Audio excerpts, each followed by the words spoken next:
Good morning, y'all, and happy new moon in Virgo. I am out of breath because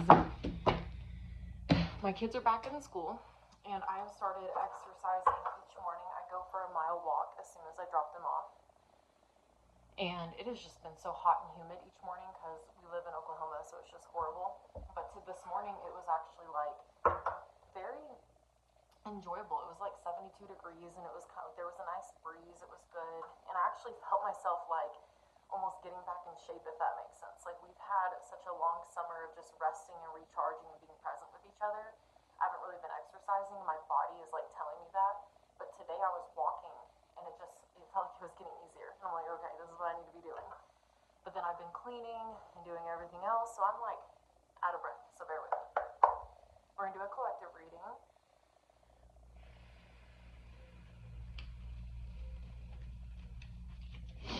I'm asking that I be given however many cards to channel the message for whatever collective I'm being called to read for today.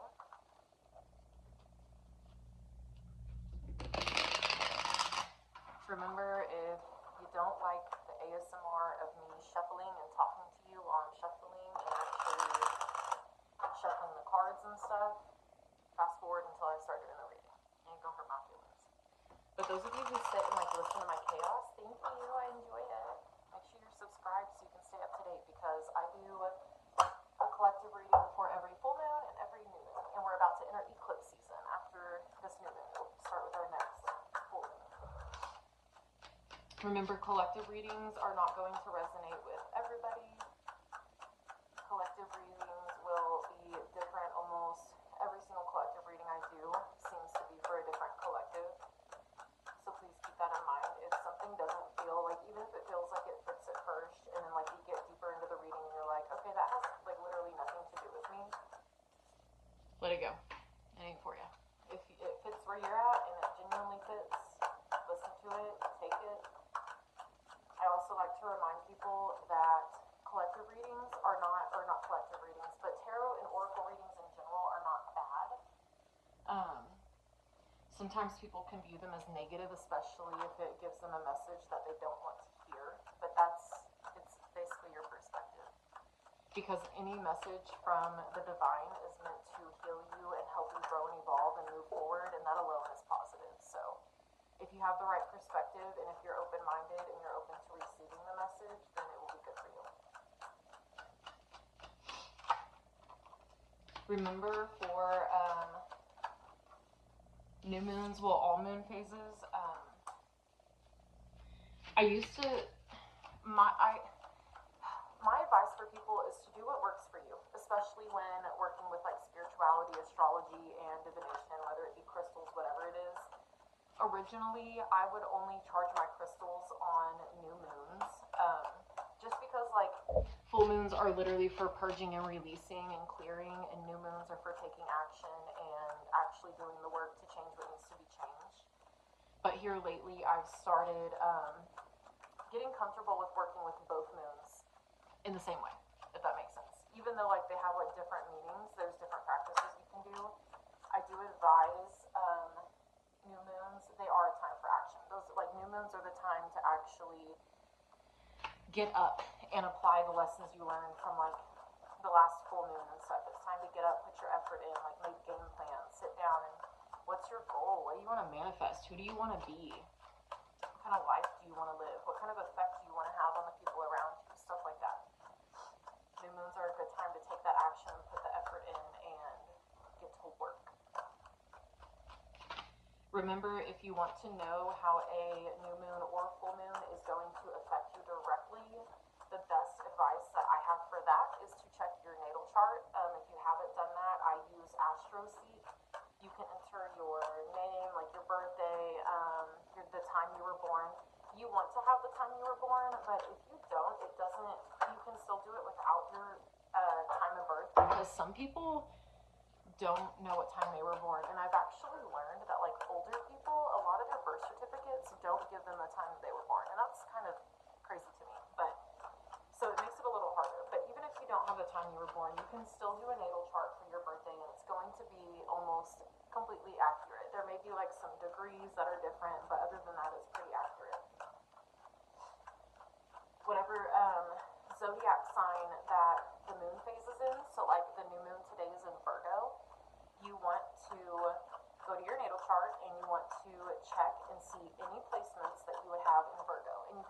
this to any moon phase, no matter the zodiac sign. Like if it's a different zodiac sign, you would apply the same. You would look for that zodiac sign in any placements that you have in it. You can look at planets, also even look at like your Chiron, your Lilith, medium colite, everything, all placements, look at them. If anything is in Virgo, then that's where you're going to be affected by this new moon, and same for other moon phases and different zodiac signs. Also pay attention to what astrological house that placement sits in, especially if it's in the zodiac sign of the moon phase. And the astrological house will tell you, again, more details on the exact area of your life that is being affected, or even more areas. Me, on my natal chart, I have my north node is in Virgo. And I'm still, don't quote me, because I'm still learning about like north nodes and south nodes. I'm always learning. I've been learning for 6 years. I'm going to continue learning. But if I'm not wrong, and I may have this backwards, but I don't think I do, your south node represents like who you are in yourself if you don't heal and do your healing work, and like your north node represents like if you do the healing and the work to evolve and grow in this one like lifetime in the 3D, you work towards like your north node and like the zodiac sign in your north node and stuff like that. I hope that kind of makes sense. My north node is in Virgo. My daughter, I don't think she had any signs in Virgo, but I may be incorrect. I checked last night. My son has, I think, 6 placements in Virgo. He's a Virgo sun. Like all of his stuff he is so much Virgo. And I've been watching him change. Like it's crazy to me after starting to work with astrology and the moon and getting really close with working it and applying it to our lives. It's crazy to see him literally growing and changing, especially with the moon phases. And he has no idea. I'm just being observant because of what, like my knowledge and my education on everything that I've been learning. And he's got so many signs and placements in Virgo, and that's crazy for me because he has been changing. Even like this morning, I could just sense some change in him. Like he's understanding responsibility, he's understanding cause and effect, stuff like that. And it's beautiful to see it. It really is. I love it and I enjoy it.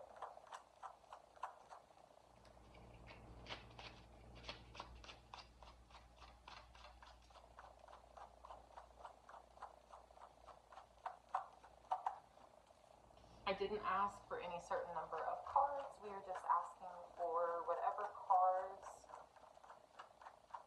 are called to come out to give this collective whatever message that they're being called to give for this specific new moon and this moon phase and today and this part in their lives.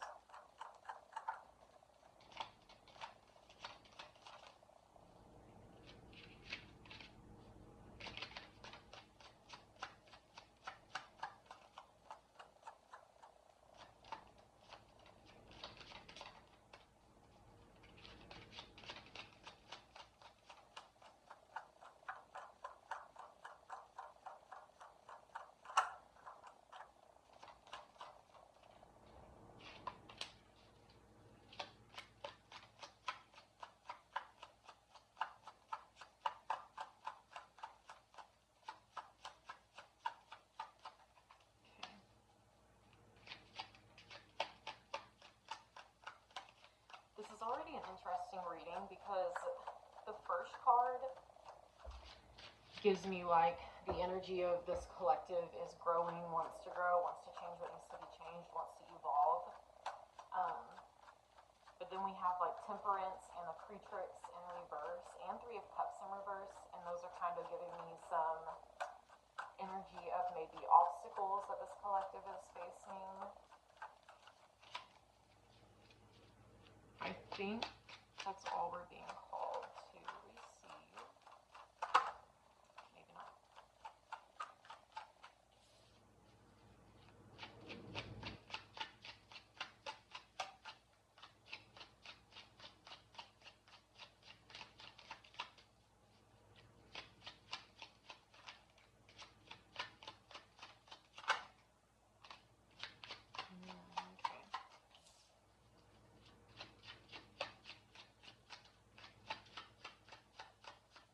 This collective is definitely going through a dark night of the soul, basically.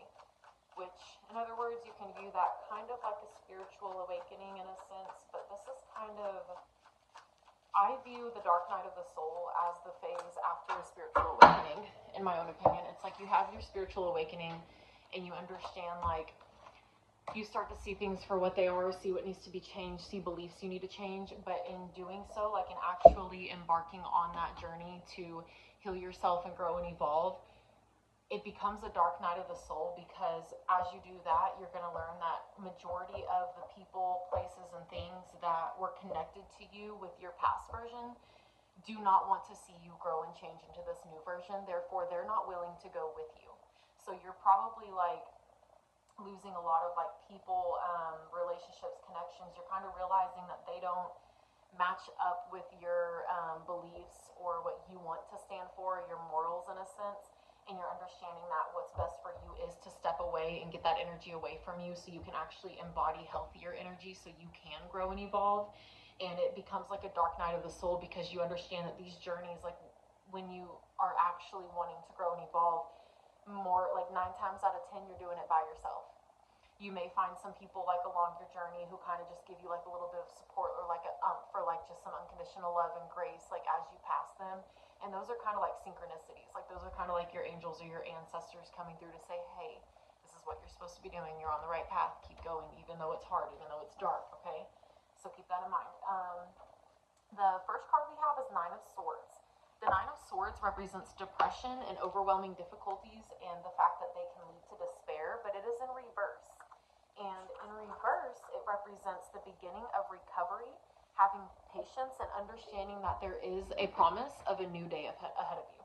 And that was the first card that I was referring to. That's a really good, it being in reverse, that's good. That means this collective, like maybe you have been struggling with like depression, mental health, maybe like suppression as well. Maybe you've been struggling with feeling out of place, but not knowing how to nurture yourself or how to speak up for yourself or how to use your voice, because maybe you knew that it was time to where like, hey, if I do grow, if I do step out of this old phase of myself, I'm going to lose a lot. And that can also like cause some depression and stuff, because it is sad.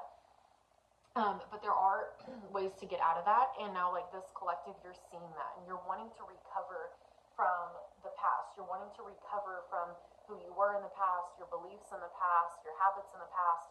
You're wanting to recover from who you used to be, who you used to allow around you, who you used to have an effect on you, your life, and your decisions. You're in a place where you're actually seeing that that wasn't good for you, and that was actually holding you back, and actually the root cause of you being in depression and despair and like feeling like so alone and just dark. And you're kind of learning like, hey, like it's on me to get me out of there. So now you're kind of in a place of like, okay, I want to get out of this. And that's the first step. The first step to healing anything or breaking a cycle or anything is acknowledging that it needs to be broken, or acknowledging that it needs to be changed. The hardest part is actually acknowledging the problem and going, oh, that's the problem, because that's when you take your power back. That's when you go, oh, that's the problem, but I have power. I have control over myself right now in this moment, and I want to be better moving forward. And that right there is beautiful. This collective, it says you're having patience. I'm just going to remind you, you need to have patience. Growth, healing, and evolution does not come easy. It takes time, and you have to put the work in every single day, every single minute. You have to dedicate yourself. You have to commit yourself to being better. You have to be consistent with yourself, with your path, with who you want to become, what you want to manifest. You have to be consistent. So make sure you hold on to that patience and have faith. Whatever you believe in, have faith in it. There is a promise of a new day ahead of you. There always is. No matter what obstacles come in life, no matter where you find yourself in life, there's always a promise of growing, evolving past it, and getting out of it and becoming a new version, learning from it, and becoming a new you. There's always a promise, so keep that in mind. The next card that we have is the King of Swords. I don't want to say this wrong. Okay. The King of Swords represents the power of the mind to penetrate into the truth of the matter. In a positive aspect, the King of Swords is a courageous leader and a figure for the common good. His mind is highly analytical, brilliant, and precise. His logic and intellect give him the capacity to penetrate into the heart of the matter, understanding the issues and communicating them clearly and effectively so people can work through them and move forward. But if this energy is out of balance, this king archetype can manifest as the tyrant. By being rigid, controlling, and driven by a lower nature, he can also represent power used for ignoble purposes. He may use his talents to suppress dissent, prop up crumbling institutions and practices, and quell the creative impulses that arise when clinging to oppressive, stultifying, or obsolete patterns. The tyrant is in tension with reformers, revolutionaries, and progressives. So basically, the King of Swords, it represents an energy in your life. Usually it represents an energy within yourself. And what it's saying is, in a positive light, when that energy is channeled correctly and consciously and intentionally, it's a good thing, because it can help you actually see, like, oh, what's going on here. Like, it can help you see injustices. It can help you see, wrongdoing being done by people who don't deserve it. It can help you see things that need to be seen. But when you don't channel that energy correctly, like when you're kind of channeling it out of like your ego or selfishness, where like you want to benefit even at the pain of others, even if you know it's wrong by somebody else, that's when it's wrong. When this card appears in a reading, it calls you to examine yourself and how his energies are manifesting within you or around you. Are you acting the tyrant? Do you need to appeal to your higher nature in order to restore mental balance again? His message is to take the kinds of actions he might take. Remove the emotions from all equations. See yourself rationally. Tell the truth to yourself and to everyone around you to help find solutions. If you are uncertain of which way to go, look at him to craft a well-thought-out plan which can be executed with a high probability of success. This card represents authority, command, reason, logic, intellect, and common good. This energy is usually a good energy. It's just basically whenever it gets out of balance, or maybe when mental health comes in, or external influences, or your own ego and your own selfishness and stuff, that's when this energy can be used incorrectly. And this card is kind of just calling you to check yourself. Like, be honest with yourself. Don't try to manipulate what's going on. Don't try to use your brain to be like, oh, well, if I play it this way, people will think I'm the good person. Like, no, because even in doing that, you're the tyrant. You are. And that's exactly where you need to check yourself. You need to go, hey, no, let me be honest with myself. Like, if you're playing part of the problem, you need to accept that. You need to take accountability, take responsibility, be honest with yourself, be honest with other people. Like, what's the point in lying? Be authentic. Like, if you want to grow and you want to evolve and you want to heal, you have to go through this. And there's never anything to be ashamed about, especially when it comes to growing and healing and evolving, because most humans on this earth refuse to do it. So every judgment you receive from people, it's their own projections. And when you look at it that way, it becomes a lot easier. The next card that we have is the Temperance card, but it is in reverse. It normally represents bringing opposing forces into balance and harmony. Normally this card represents like having temperance through whatever you're going through in life, which means like balancing it, like taking like, okay, there's going to be some good days, there's going to be some rough days, like just find balance, like find how to take care of yourself, find how to, what's it called? What word am I looking for? Find a way to not neutralize yourself, but like balance your energy and cleanse your energy and kind of just stay grounded in yourself through like the challenges and the changes of everything happening around you, because sometimes it can feel like you're going through like just waves of water that are rushing, trying to take you out. You got to make sure you stay above water. That's usually kind of what it represents. But in reverse, it's representing imbalance, excess, disunion, and disharmony. So you're definitely in an imbalance. That King of Swords is definitely saying with this collective that you are the tyrant, you are being manipulative, you are being dishonest and trying to benefit from what needs to be done while also hurting other people, rather than actually being completely honest with yourself and understanding that this is just your karma. This is your accountability coming for you. But with that Nine of Swords in reverse, you're in the beginning of recovery. You have patience. Like, you know that there could be a better day ahead. Like, you know that this is the part that gets you to that day. Like, you have to face this truth about yourself and what's happening in your life, what's going on. There may be like an excess of just the dishonesty, the manipulation. You may just be like an overdrive of just everything that you've been doing. It's now you're coming face to face with it, and now you're even doing it even more and digging a deeper rabbit hole that you're going to have to go down to clean up and heal yourself to come back out on top. You're in disunion, you're in disharmony. You may not be connecting with other people in a healthy manner. You may not be seeing eye to eye with people. There may be people who want what's good for you, who actually want to support you on this journey and want to support you getting better. And you may be like, you know that and you feel it and you hear it, but you're just like, that's not what I want, because they want me to actually hold myself accountable, and I don't want that. You're kind of just like, you're shoving away all the good that's trying to come to you. You're shoving away like all the support that's trying to come to you. So please be honest with yourself. Be aware of what you're doing. The next card that we have is the Eight of Pentacles, which represents personal growth through learning and perfecting a new skill. It represents a commitment to work that you find meaningful. It also represents diligence, knowledge, dedication, and I cannot say that word, autodidact. I don't know that word. I don't know what it means, and I can't even say it correctly, so don't mind that word. But with the Eight of Pentacles, it's kind of like a sign that maybe whatever you've been doing isn't working for you. You know that. Maybe consider a different line of work, a different career, maybe something that gives you purpose, that like makes you feel passion, like you're actually doing good for the world, and you're doing something that you're happy to show up for and happy to put your energy into and happy to commit and dedicate yourself to. And it could not even be work. It could just be like the way that you spend your time. It could be like a call to examine the way that you spend your time, whether it's your free time outside of work. It could be with work. It could just be outside of work. Like whenever you're not working, what do? Like, are you like self-sabotaging? Are you abusing substances? Are you drinking your pain away? Are you suppressing everything? Are you running around? Are you attached to materialism? Do you like to just like spend money to avoid your feelings?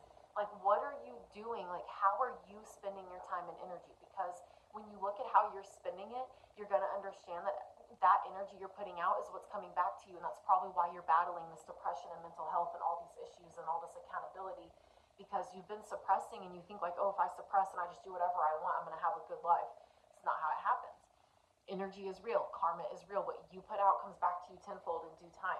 The Eight of Pentacles is kind of just saying, hey, maybe like be honest with yourself about how you spend your time and energy, especially your spare time and energy, and understand how it's either benefiting you or how it's actually holding you back and digging you in a deeper hole that you're going to have to pull yourself out of if you ever want to live a fulfilling life that you can be proud of.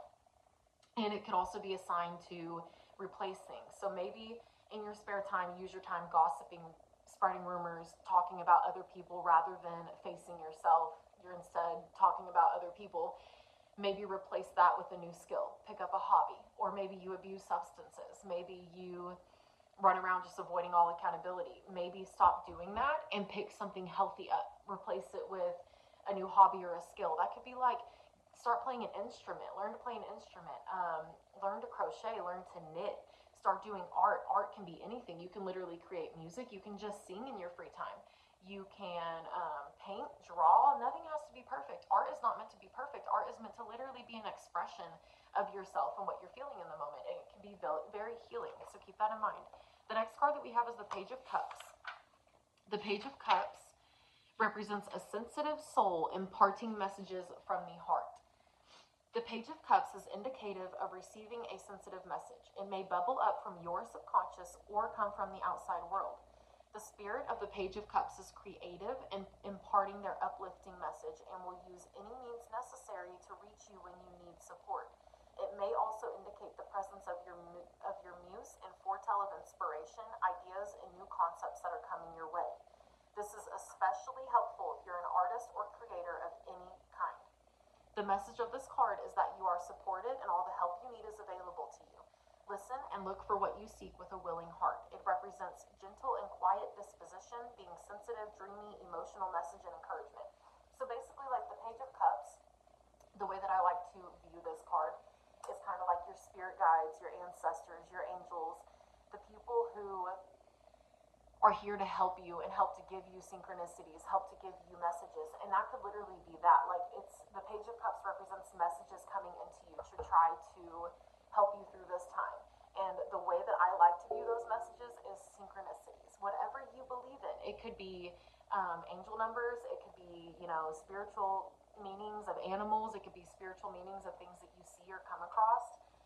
It could also be little things like some random stranger, just, you have like an innocent interaction interaction with them and they say something that someone, like one of your ancestors, used to say, like when you were little or something, like maybe just a simple little phrase, and you're kind of like, whoa, like it kind of hits you in a way you're kind of like, that just triggered something. It's kind of just messages of like, hey, you're on the right path. This might be hard, but you need to do it if you want to continue to grow and evolve and thrive in life and actually take part in the world and doing what's good for the world and for the other humans on this earth as well as yourself. So that's kind of the way to take it. Like, just keep an eye out for synchronicities, take an eye out for messages. There may be people who you know in the past were good for you and wanted to support you and genuinely loved you and saw your potential. Maybe you self-sabotaged that connection. Maybe you shoved them away because you weren't ready to grow. Like, you still needed to just learn your lessons. And, you know, someone may literally reach out to you with a message, with an uplifting message, just saying, hey, like, it's just trying again to reach out to you and give you some love and support. The next card that we have is the Nine of Pentacles. The Nine of Pentacles represents satisfaction, a solitary enjoyment of the good things in life. This card represents a deep satisfaction, a sense of accomplishment, and truly relishing the good things in life. The level of satisfaction in this card can only be attained with an awareness of what truly matters to you in your particular life. For what is dear to your own heart often differs from the priorities of those around you. Keep that in mind. This card is kind of just like with the rest of this reading for this collective, it's kind of like a boost, like a support card. It's telling you like, hey, this work is hard. Yeah, it comes with, you know, a lot of struggles and obstacles that you're going to have to work through. But if you do it, satisfaction is coming to you.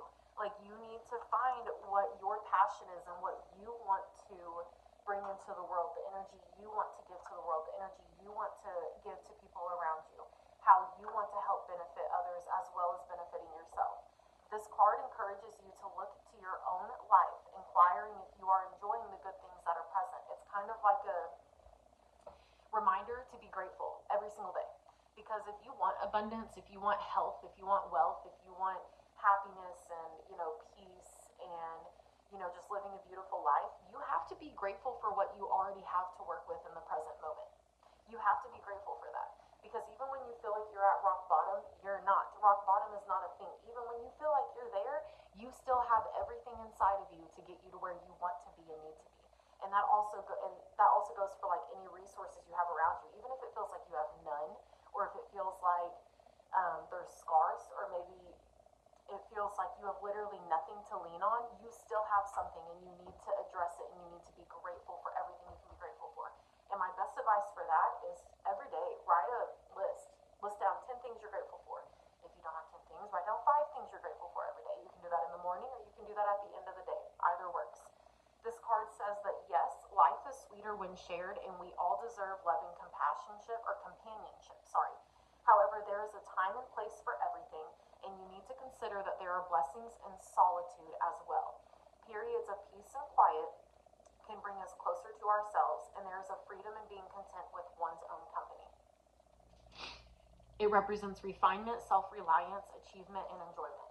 It's just kind of like a card like, hey, you could be satisfied, you just need to stop chasing what you're chasing. You need to be honest with yourself about what you're doing, who you are, who you're being, the role that you're playing in others' pain, how selfish you're being. You need to address it all, because you could be satisfied if you wanted to be, but you're not, because you're choosing not to be satisfied, because it's almost like a spoiled sense in a way. Like, you're like, oh, this world owes me everything. No, it doesn't.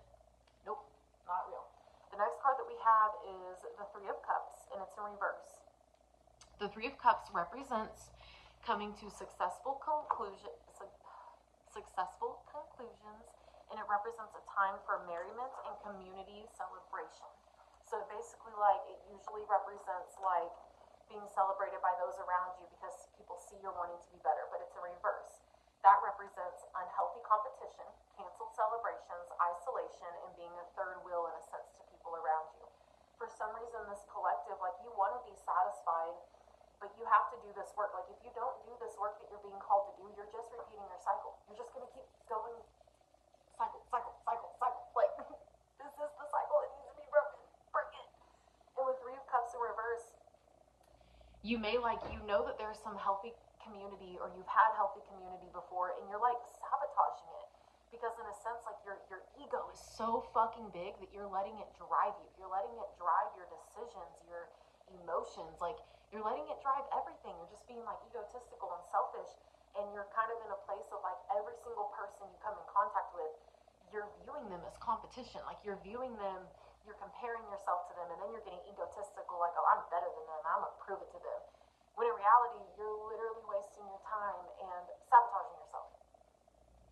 Because comparison is the thief of joy. Every single human that walks this earth, none of us are the same. None of us have the same paths. None of us have the same callings. None of us are here to do the exact same thing as another human. None of us. We are all on our own unique paths, and at the end of the day, we're all just walking each other home. That's it. So you need to just check yourself. Check your fucking ego. That's what I'm getting from this reading, is check your fucking ego and hold yourself accountable. Like, literally, you may not like accountability. Maybe your whole life you haven't liked it, but you can only run from it for so long. Like, you can spend your whole life doing it, but doing that, you're literally just wasting your life. Like, what do you think you're here for? We're on this earth to grow and evolve and become better no matter what. The next card that we have is the Queen of Wands. The Queen of Wands represents the ruler through recognition of personal power and creativity. Whenever this card enters your life, she ushers in a time of ease and excitement. She's someone who has your best interests at heart, and bringing with her the nurturing warmth of the element of fire can help light the wick that is already inside of you. This card represents being like attractive, wholehearted, energetic, cheerful, self-assured, and sensual. With this card, it could represent energy in yourself or someone outside of you. For this collective, I'm getting the energy that this does represent somebody outside of you. There's someone that harnesses this energy. There's someone who has already done their work and who is very loving and understands, energy, understands karma and all of that. Maybe they are very attractive. It couldn't even be physical attractiveness. It could just be attractiveness in their energy and how they carry themselves and how they treat people outside of them. They're very wholehearted. They have a lot of energy. They're cheerful. They're positive. They're happy. And they're confident in themselves. They're confident in the work that they've done. They're confident in who they are. And that might be a sign of somebody that maybe you're meant to look up to, in a sense, not meant to compete with, not meant to compare yourself to, not meant to try to copy or be who they are, but in a sense, it's like someone that maybe you're meant to just learn from. Even if like they're willing to have a conversation with you, or maybe you confide in them or open up to them and say, hey, like, just be honest, that's part of you taking accountability. You're like, hey, this is who I've been, this is what I've done, I'm fucking tired of it, I want to fix it. Like, can you give me any advice, or can you even just give me anything, like any kind of, advice, or like how I should handle it, or just give me some space to get it out into the open and accept where I am, so I can then move forward and feel like I'm doing the right thing, if that makes sense. So maybe keep an eye out for some people around you who genuinely do want what's best for you, but they also know that you have to do the work. Like, they're not going to do it for you, so they're confident in themselves, but they're also there, like, if you need it. Like, keep an eye out for people like that. But also, be mindful. The energy you hold and the weight that you carry and what you're going through is simply for you to work through, and it's your responsibility, and it's not anybody else's. So be very grateful if someone takes the time to sit with you and listen to you, or give you space to speak your truth, and also even like in return is willing to offer you advice and grace and unconditional love to help push you on your path that you're on right now. So keep that in mind. The next card we have is the Creatrix card. She is in reverse.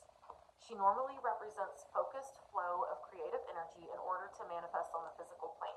She usually represents manifesting consciously, like going, okay, this is where I've been, not who I want to be, this is who I want to be. So to manifest this, I'm going to make a game plan. That's usually like what she represents.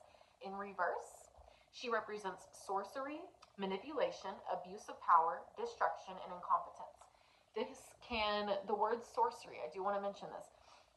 This can also represent being in reverse. It can represent that whoever this collective is, whatever you guys do, whatever you guys have been doing in life, I'm getting an energy that maybe you have played around with witchcraft, and in a sense you have played around with black magic.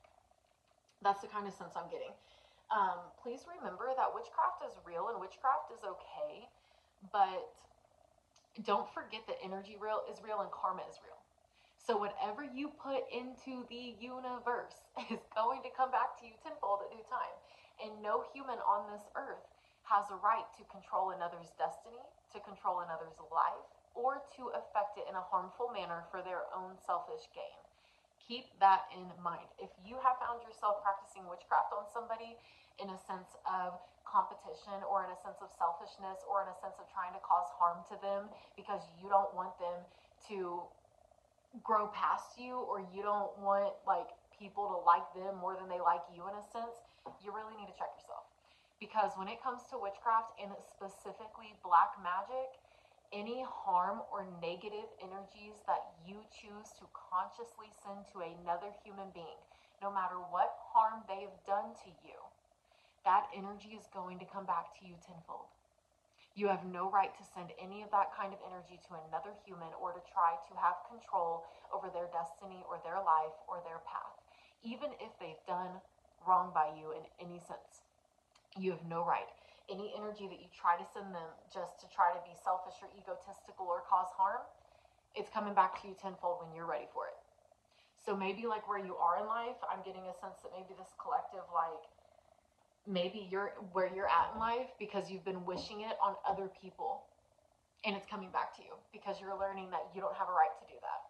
There's healthy witchcraft. There's some witchcraft that can help you heal and can help you set healthy boundaries, yes, when it's done with correct intention and when it's done strictly out of unconditional love, grace, and forgiveness for all involved. You don't get to do black magic or witchcraft on people out of a harmful manner and peace come to you. It's not real. It's not going to happen ever. This collective is very manipulative. Again, abuse of power. Like the witchcraft and stuff, black magic, if that's happening, it's an abuse of power. And even though maybe no one sees you doing it, the universe sees you doing it. God sees you doing it. Whatever you believe in, the higher power, it sees you doing it. You know you're doing it. And that's enough. It will come back to you tenfold when you're ready to receive it. So keep that in mind. Make sure that you're being very honest with yourself about who you are and who you've been, not only to yourself, but to every single person you've come in contact with in your life.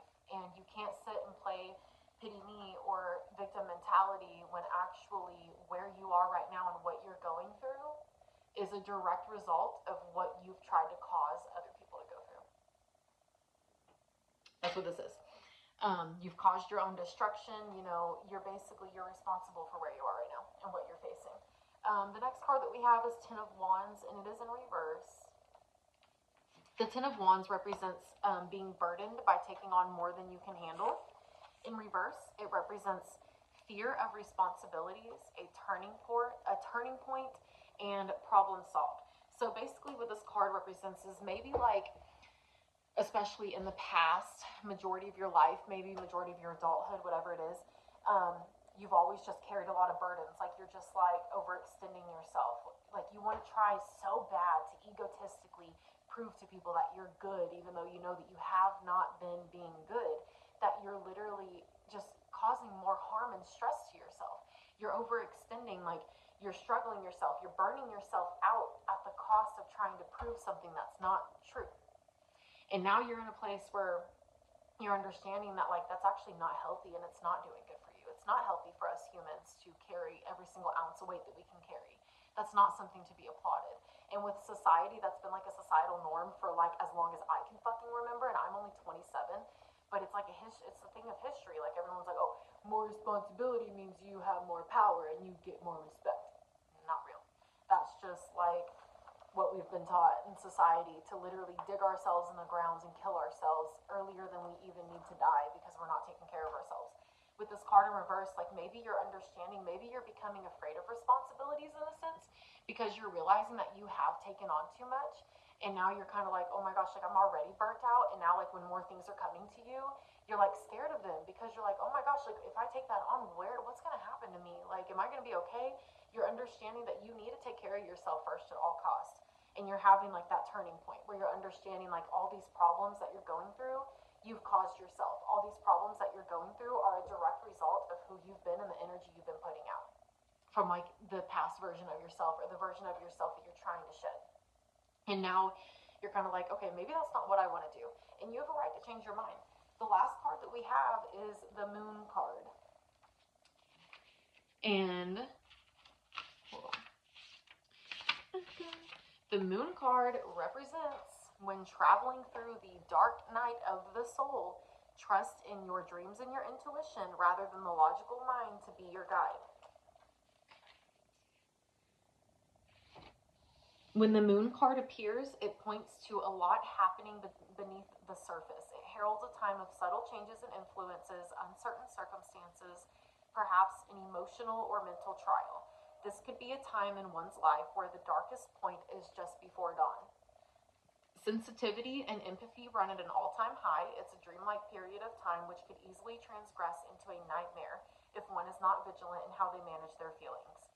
It could also point to being deceived or lied to by someone close and the confusion that arises as a result. For some, this may just be the opportunity needed in order to plumb to greater depths of the self and the grand mystery of yourself and who you're meant to be. For others, it may be an eerie time of uncertainty and fear of what resides in the dark.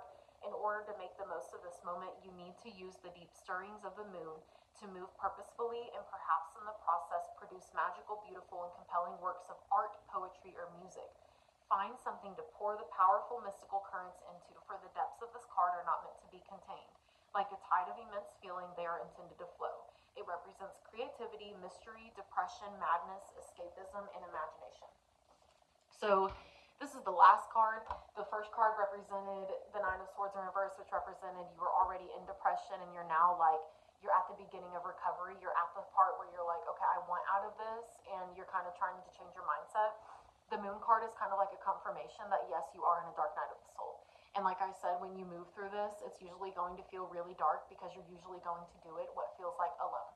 Because usually the people around you who used to benefit from you or feed feed off of you and your energy or whatever you did for them in a sense, even if it was selfish on your end, they don't want you to grow. They don't want you to evolve. They don't want you to change. They don't want you to shed that past version of yourself and become a better version because they won't benefit from you anymore because you're probably going to gain healthier boundaries. This card is just like a reminder that even through like mental health issues, depression, anxiety, anything you're feeling, you are responsible for your emotions, your feelings, and your actions. You're responsible for your behavior, for how you choose to treat other people and what you choose to do. The best thing, it's a reminder also to not suppress. Suppression just leads to like cycles continuing. It leads to future illnesses and diseases. Suppression is never good. Like you just end up holding all that energy in your body, and the cycle's going to continue until you choose to do this fucking work. So you might as well do it now. Accept where you are. Be honest with yourself. Face who the fuck you've been. Face what you've done to people. Face the harm you've caused in the world, and understand that you had no right to do it, but you chose to do it, and it's your responsibility to take accountability and try to fix those wrongdoings or even just change yourself, change your beliefs, change your habits, change your patterns, change your morals. Do what needs to be done so you can be a respected human being for being good. With the moon, again, like emotions are going to run high. You may think that moving with logic is best, but with you being in this trial of like your mental health and your emotions and changing, logic is not always the best because the logic that you're thinking is logic is the logic that you used in the past that clearly didn't get you anywhere but here. And so that logic may not be what's best. Like you're in a time like the dark night of the soul is to kind of question that, question your own logic that you were taught was logic even when it's not. Question it and be willing to do things differently. And it does tell you to like kind of trust in your dreams and your intuition. If you have dreams, my advice for that is to get a dream journal, get a notebook, make it specifically for dreams. If you have any dreams or nightmares, as soon as you wake up, you write down every single detail you can. It does not have to be perfect. It doesn't have to be well written. It's okay if you forget certain things. If there's certain people, write down the names of the people, write down what happened, write down where it happened, how it happened. If you smelt anything in your dream, write down everything. Those can help you kind of get an insight on what's going on, what's good for you and what's not good for you. Also, you need to trust your intuition. Even if like your logic, like I said, your past logic that got you here may not be the best. So if that logic tries to creep in and it's like, hey, this is what you need to do, you know this is what you need to do, and your intuition is like, wait a minute, like No, I want to be better, and this is what I've always leaned on. What if that's what I don't need to lean on? Use your fucking intuition. Trust yourself in what you feel in yourself and in your gut. I promise you. It also represents madness and escapism and imagination. So you may be using your imagination to escape what's going on and to escape what needs to be done, the work you need to do, and all of that. And with escapism, that could come as substance abuse. It could be alcohol. It could be hard drugs, cocaine, meth, heroin, anything. It could be pills that you use. It could be prescription pills that you take advantage of to just escape feeling what you need to feel. And it could also represent, even like marijuana can help escape sometimes. Yes, marijuana can be beneficial medically when used correctly with correct intentions. But just because you have a medical marijuana card or use it medically does not mean that you're actually using it that way. Just because you say that doesn't change the intentions that you have when you use it. So pay attention to where you're trying to escape life. Pay attention to where you're trying to avoid the work that you need to be doing, because in the end, you're the one getting you where you're going. You're the one that got you here. And if you don't do this work, you are going to repeat this cycle again and again.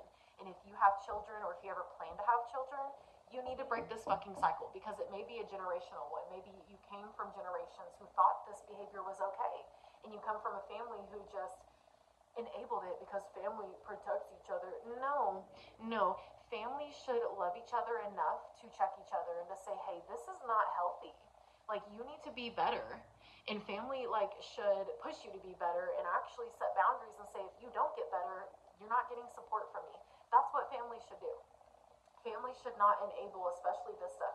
Usually families or generations that do enable this is because they did the same stuff and they don't want to face their work. So if they enable you, they have someone in their corner to keep enabling them, if that makes sense. That's why it's called the dark night of the soul, because when you start going through stuff like this, you're going to go alone. And you're probably going to end up outgrowing people who don't want you to outgrow them. And you may end up losing people, even family, who don't believe in what you're doing because they never had the guts or the courage to do it themselves. So when they see you doing it, they're like, oh, why are you doing that? You shouldn't be doing that. They're going to try to hold you back. And you have to learn to block out that noise. You have to learn, hey, what they think is best for me is not best for me because they thought it was best for them, and look where they are in life. That's the best way to look at it. I do want to say, for whoever this collective is, I am praying for you wholeheartedly. I want you to know that you are deserving of happiness. You are deserving of peace. And you are deserving of everything that you desire in life. But you have to hold yourself accountable, and you have to understand that you are responsible, only you, for doing the work to get you to a better version of yourself. Nobody else. If you are serious about changing, if you are serious about being better, if you are serious about being someone that you can truly be proud of, especially if you have children, you have to do the work. And I am praying for this whole collective. I am praying that you find the courage. I am praying that you find the strength to get through this and to face this and to say, hey, you know what? This is it, and I'm going to do it. I'm going to go through it, because I know there is a promise of a new day on the other end. I know there is light at the end of the tunnel, because no one else ever had the guts to do it, but I have the guts to do it because I want to be better. I am praying for you. I'm praying for you all. I hope this finds who it's meant to find. I will be back with our next full moon. I have it on my calendar, but I'm not getting up to read it. I believe it is September 7th. Don't quote me, but I'm pretty sure that's what it is. I'll be back with a collective reading for that one. Also, we finish our post-shadow phase of this most recent Mercury retrograde on Monday, the 25th. So clarity is coming. We do have another Mercury retrograde in 2025. It's going to be from November 9th to November 29th. The pre-shadow will be the 2 weeks before November 9th. The post-shadow will be the 2 weeks after November 29th. And also remember, the pre-shadows and post-shadows can sometimes be harder to navigate than the retrogrades themselves. Also, I do want to mention, a lot of people stereotypically and because of social norms tend to look at Mercury retrogrades as just a time of exes coming back or going back to exes, and people egotistically think Mercury retrogrades are like a time of ego and selfishness and trying to show off. That's not it.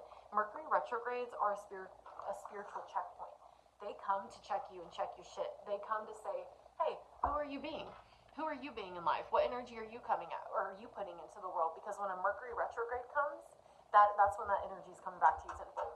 because it's like, okay, you want to be this person and you want to be this, put this energy out, so now you're going to have to face that energy and carry it and work through it and see if that's really who you want to be, because if it's who you want to be, sure, but you're going to keep going through this. Mercury retrogrades are just a checkpoint to say, it challenges you to see if you're ready to grow or evolve. Because if you are ready during those Mercury retrogrades, you'll go, oh, okay, this is a time for me to actually like put the effort in and show that I'm serious about my commitment and my consistency. Mercury retrogrades are a time to actually nail down those damn boundaries. Like the people holding you back, anyone that comes in during the retrograde or the post-shadow, pre-shadow phases, if they're trying to call you back to who you were in the past, if they're trying to like pull you back in a sense, cut them off. Cut it off. That is a place for boundaries. It is a spiritual checkpoint to ask yourself how fucking serious you are about getting better, growing, evolving, and becoming a better human. So I hope that kind of helps with perspectives on Mercury retrogrades. I will see you guys on September 7th, and I hope you have a great weekend.